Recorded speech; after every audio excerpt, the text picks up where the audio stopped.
9h25. Mesa, muito boa tarde. É sempre muito agradável estar com vocês, especialmente porque nos vemos às sextas-feiras, exclusivamente. Boa tarde a todos. Não podia ser melhor, né? Não poderia. Boa tarde, Mari Couto, ali. Fazer programa sexta-feira, eu acho que além do prazer de estar no programa, tem o fato de sextou, né? É mais leve, né, Mari? Tem sempre o fato do sextor. Eu acho que fica realmente muito mais leve a gente fazer. Pode trazer qualquer assunto que a gente transforma no... Em festa, aqui tudo é festa. Leveza, tranquilo para isso. E hoje, especialmente para os palmeirenses, né?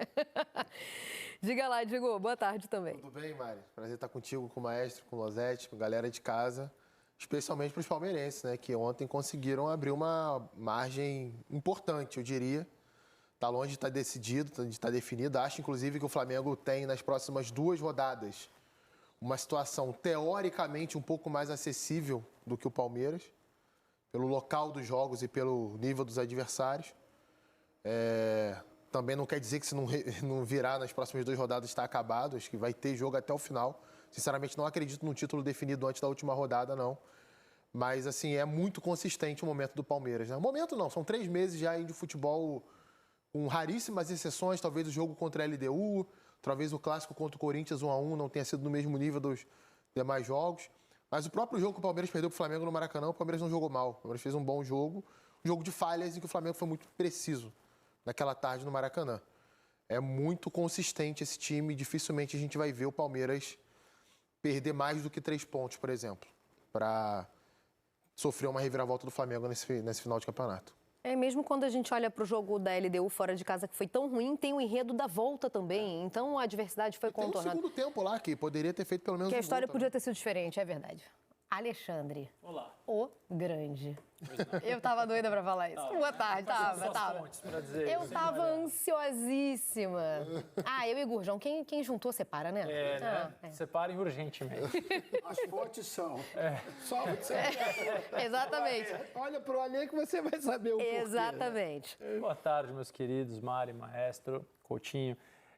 Bom a gente esclarecer o seguinte, né? São só 3 pontos, mas 2 rodadas, né? O Flamengo não consegue tirar essa diferença em uma rodada, porque se empatar em número de pontos, o Flamengo ganha, o Palmeiras perde. Eles empatam em pontos, porém o Palmeiras continua tendo uma vitória a mais, porque neste momento tem 2 vitórias a mais, então são no mínimo 4 pontos que o Palmeiras precisa perder para que o Flamengo ultrapasse, 4 pontos a mais do que o Flamengo em 21 que os 2 times têm a disputar. Claro que a rodada foi muito relevante para a disputa do título, mas também muito relevante para a questão do Santos, que perdeu ontem, que não consegue jogar bem uma partida inteira, até teve alguns bons momentos no jogo de ontem, e jogar contra o Palmeiras no Allianz Parque é o jogo mais difícil deste campeonato para qualquer adversário, porque além da qualidade do time, tem todas as características de local que se impõem ali, para além da pressão da torcida, da qualidade do gramado. E quando eu falo qualidade do gramado, eu não estou falando o gramado é bom ou o gramado é ruim. Um gramado de um tipo diferente do que se encontra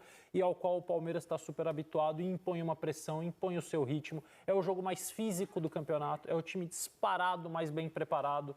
Força, potência. Quando os adversários começam a minguar fisicamente, o Palmeiras não acontece isso, e se acontece, troca, e hoje tem um banco poderoso, é o melhor Palmeiras do Abel, mas a gente está falando de um time de um campeonato de 2 timaços, né? Assim, independente, eu posso garantir uma coisa, o vice-campeão deste campeonato terá que ser aplaudido, seja ele o Palmeiras, seja ele o Flamengo, seja ele o Cruzeiro numa arrancada final, que tem um pouco mais, né, um número a mais de jogos, que a essa altura do campeonato faz diferença. Mas terá que ser aplaudido, porque é um campeonato disputado por esses times em altíssimo nível. Daí para baixo, nem tanto. Mas aqui são 3 times espetaculares. O terceiro colocado tem 63 pontos na 32ª rodada. Isso nunca aconteceu na história do Brasileirão de pontos corridos. Você sabe qual a diferença que eu vejo, Coutinho, nessa arrancada final é aqui na cabeça. É a questão do Palmeiras, né? Você vê, o Palmeiras tem um processo que é incrível. Ele perde o Hendrick, ele tem o Estevão. Perde o Estevão, tem o Alan, né? Ele conseguiu botar para jogar 2 jogadores que a gente tinha uma certa... Será que cabe, né? O Flaco com o Vitor. E a partir do jogo, acho que é do Ceará. Isso. Segundo tempo de jogo do Ceará. A partir disso aí, houve uma reviravolta total em esquema de jogo, em forma de jogar. Porque hoje o Palmeiras joga... Se pegar um time montado lá atrás, ele tem recursos e alternativas para poder furar esse bloqueio. Seja com giro de bola, seja na parte da velocidade e seja na bola parada, que é um recurso que o Palmeiras usou demais. Então, a transformação de tudo isso, eu acho que veio através da parte mental. Esse time, ele encara qualquer um, em qualquer lugar, independente de qualquer coisa. Você falou a respeito do campo, né? Na hora que passar o gol o primeiro gol do Vitor, tem um detalhezinho do campo que é incrível. Se tivesse uma grama natural, a velocidade do domínio do Vitor seria uma...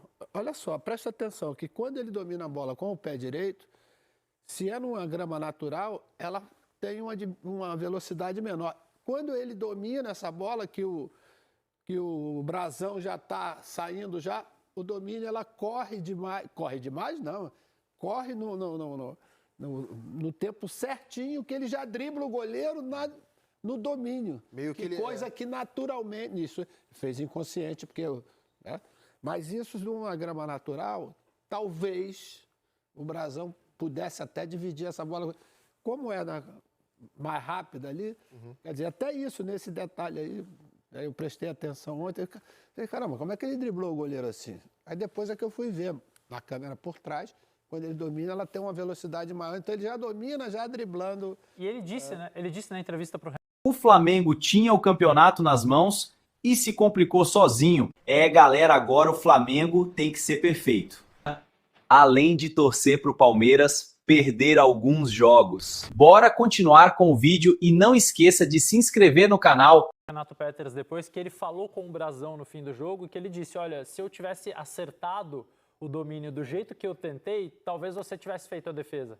Porque não era para a bola fugir ali para o lado. E aí entra a questão da velocidade. Ele não precisa nem dar um outro toque, né? O domínio ele já tira, ó. Quando ele domina, ela já fugiu, ó. O brasão fica no meio. Ele tem que mudar o curso da saída dele e não dá mais tempo. Mas essa, por exemplo, é uma outra alternativa que tem, né? Uma rebatida, você vê a disputa que vai o Flaco na bola... Isso. Na disputa aérea, ele é danado, porque ele é flaco só no nome. No apelido, né? Flaco, né? Já foi mais flaco. O Palmeiras já deu uma... Ele já foi mais flaco. Ele aguenta bem esse embate, né, físico com os zagueiros e ele depois faz um passe excepcional. E eu acho que a partir da chegada desses dois caras que se encaixaram, eu acho que deu uma deslanchada muito grande. Essa diferença de 2 vitórias, ela pode ser importantíssima no final. Depois você vai mostrar, eu acho que, os jogos, né? Vamos ver os jogos. Eu entendi o seu raciocínio sobre a saída das peças, destacando a formação do Palmeiras, né? Quando você fala de Hendrick, quando você fala de Estevão. E teve uma outra peça para mim também que saiu e que foi reparada a ponto de a gente esquecer. Não entraria nessa lista porque não tem a história da formação. O Richard Rios, né? Perfeito.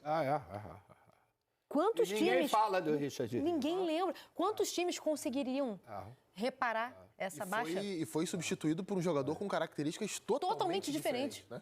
Richard Rios é um meio-campista de infiltração, de recuperação de bola no ataque, que gera uma verticalidade ao time constante, basicamente, tem pouca pausa no jogo dele. Entra um cara que é o oposto disso, que é um cara que faz a bola girar sim, com velocidade, mas é um passador, é um meio-campo ali muito mais cerebral do que ele. Mas que se adequou nessa nova forma de jogar. O time, né, Maestro? É impressionante a transformação do time. Meio camaleão, né? O Palmeiras, ele não deixou de ser um time agressivo, não deixou de ser um time que pressiona no campo de ataque, que ataca rápido. O Maestro até citou isso, né? Das formas diferentes de atacar. Esse gol, por exemplo, é um gol de ataque rápido. Uma rebatida de tiro de meta, um contra-ataque saiu o gol. O Flaco Lopes ganha uma bola. Mas quantas jogadas a gente já não viu? E aí eu vou lembrar desse recorte sempre, né? A partir do segundo tempo de jogo contra o Ceará, que os dois passam a jogar juntos por mais minutos e entram como titulares na partida seguinte contra o Universitário, primeiro jogo das oitavas de final pela Libertadores, que a gente começa a ter um Palmeiras que elabora um pouco mais os ataques muitas vezes, que nem sempre é um time tão direto, nem sempre é um time tão vertical, que muitas e muitas vezes pausa também, pisa, gira de um lado para o outro, tem um pouco mais de detalhamento na ocupação de espaço, nos movimentos, na coordenação ali que é feita perto da área e o entendimento desses dois, né, que combinam demais. Eu sinceramente não acreditava que fosse dar esse encaixe tão perfeito em tão pouco tempo. Mas aí eu lembro do Dorival, que conseguiu fazer com que o Pedro e o Gabriel também, que a gente Dizia, não, esses caras não vão Como é que conseguir. pode jogar junto? Não, até pelas tentativas que tinham sido feitas. Da mesma forma como aconteceu com o Vitor e com o Roger. Houveram tentativas que realmente a gente dizia, acho que não vai dar, não. E dá. E agora a gente vê, por exemplo, o refinamento que tem o Flaco, quando ele sai da área para poder dar passe, para poder fazer o pivô ali. É um jogador que, tanto que foi convocado para a seleção argentina. Quer dizer, eu acho que essa é a demonstração, que, não só coletivamente, mas sobretudo individualmente. Vitor, mesma forma, convocado para a seleção brasileira no momento que se busca um centroavante, que tem chance, muita chance. Tem. Porque acho que a forma como joga a seleção brasileira favorece demais ele. Né? E isso, daqui para frente, a gente vai ver. Né? Falando ainda daqui para frente, vamos mostrar quais são os próximos jogos de Palmeiras e de Flamengo, porque a gente vai falar muito sobre essa briga pelo título, ontem ainda mais acirrada, né? Vamos lá, para o Palmeiras, o final de semana reserva o Mirassol, aliás, jogo no Maião, tá? Dia 9, que é domingo, depois de amanhã. Depois temos o Santos e Palmeiras, esse é o atrasado. O jogo de ontem era o certinho, né, da rodada 32. Esse aqui é o da 13ª rodada. A 37ª rodada tem Palmeiras e Vitória, isso é dia 19 de novembro. Ah, importante, esse Santos e Palmeiras é dia 15, na data FIFA, quando o Flamengo também vai pagar o jogo contra o Sport. Tá? Só não é a 37ª, né, porque a 37ª é a penúltima, acho que estão invertidos. Não é porque tá, aqui pra mim tá assim. É porque trocou mesmo. Trocou mesmo. Não, perfeito, que perfeito. vale pela 37ª. Isso, né? Isso. Perfeito. Não é o penúltimo jogo. Exatamente. Porque inverteu por causa da data FIFA. Da data FIFA, é isso aí. Então, Palmeiras e Vitória, esse jogo valendo pela 37ª. Aí sim, voltamos à sequência. Palmeiras e Fluminense pela 35ª, dia 22. E Grêmio e Palmeiras pela 36ª, no dia 25, certo? Temos a final da Libertadores, dia 29. Aí voltamos para a 34ª rodada com o Atlético Mineiro e Palmeiras. É porque o Atlético tem a Sul-Americana. Só aqui mesmo, tem que contextualizar isso aí. O Atlético tem a Sul-Americana um final de semana antes. Então, o Palmeiras tem a Libertadores dia 29. O Atlético tem a de casa pode ficar tranquilo, não tem nada errado, não. Não tem. É assim mesmo. Mas aí vai terminar. O que me emociona é que termina na 38 mesmo. Então tá. Né? Na 38ª tem Ceará e Palmeiras, beleza? Dia 7 de dezembro, Zé Fini. Acabou-se o Campeonato Brasileiro. Para o Flamengo, temos um Flamengo e Santos. Falei dessa sequência, né? O Santos tem Palmeiras, Flamengo e Palmeiras. Domingo também, Sport e Flamengo. Esse é o jogo atrasado do dia 15 de novembro, pela 12ª rodada, no caso. Fluminense e Flamengo jogam pela 34ª, Flamengo e Bragantino, 35ª. A rodada 36 é contra o Atlético Mineiro no dia 25. Aí o Flamengo tem a final da Libertadores, justamente contra o Palmeiras. Volta enfrentando o Ceará na 37ª e o Mirassol na 38ª. O último jogo do Flamengo é contra o Mirassol no Maião, tá? Então, beleza. Esses são os próximos jogos de Palmeiras e Flamengo. Importante pontuar que a gente está falando, o Losetti destacou isso, né? Logo na abertura. A gente está falando de 3 pontos de vantagem, porém de 2 vitórias a mais, né? Então, ainda que haja um tropeço do Palmeiras e uma vitória do Flamengo nessa rodada, o Flamengo não passa o Palmeiras porque no critério de desempate, certo? O Palmeiras se mantém à frente com as vitórias. Aliás, uma vitória a mais já colocaria o Palmeiras. Vários adversários em comum, né? Galera, obrigado por assistir o vídeo até aqui. Em breve eu volto com mais informações do Mengão. Não se esqueça de se inscrever no canal. Até mais!